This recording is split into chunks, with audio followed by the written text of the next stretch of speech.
வணக்கம் மக்களே, welcome to the adventure show. இன்னைக்கு ஷோல நம்ம பார்க்க போறது போலார் ரெஸ்கியூ அப்படின்ற ஒரு சைனீஸ் மூவியோட ரிவ்யூ.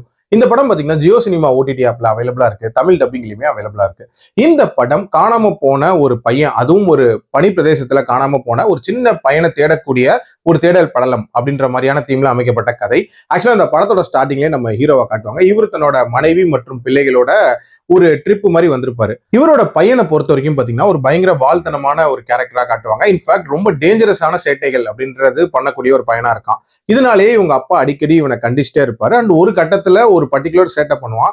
அதுக்கு பயங்கரமா அவங்க அப்பா திட்டிடுவாரு. அதனால அவன் கோச்சிட்டு போனவன் அந்த பனி பிரதேசத்துல அப்படியே தொலைஞ்சு போயிடுறான். சோ அவனுக்கு என்ன ஆச்சு, டுவர்ட்ஸ் தி எண்ட் அவனை தேடி கண்டுபிடிச்சாங்களா இல்லையா அப்படின்றத அந்த படத்தோட கதை. எனக்கு இந்த படத்துல பிடிச்ச விஷயம் அப்படின்றது அந்த வித்தியாசமான ப்ராபபிலிட்டிஸை எக்ஸ்ப்ளோர் பண்ணது அப்படின்னே சொல்லலாம். அதாவது ஒருத்தன் காணாம போயிருப்பான் அப்படின்னா ஒருவேளை ஏதாவது குழிக்குள்ள விழுந்திருப்பானோ அப்படின்ற மாதிரியான ஒரு விஷயத்தையுமே இவங்க தேடி பார்ப்பாங்க.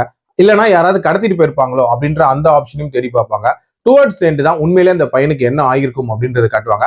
அந்த லாஸ்ட் 15 மினிட்ஸ் அந்த ரெஸ்கியூ மிஷன் அப்படின்றது அல்டிமேட்டா இருந்துச்சு அப்படின்னே சொல்லலாம். இன்ஃபேக்ட் என்ன நடக்க போதோ அப்படின்ற மாதிரியான ஒரு டென்ஷன் ரொம்பவே நீட்டா பில்டப் ஆச்சு. ஆல்சோ இந்த படத்துல அந்த அப்பாவோட எமோஷன் அப்படின்றதுமே ரொம்ப நீட்டா ஒர்க் அவுட் ஆயிருக்கும்.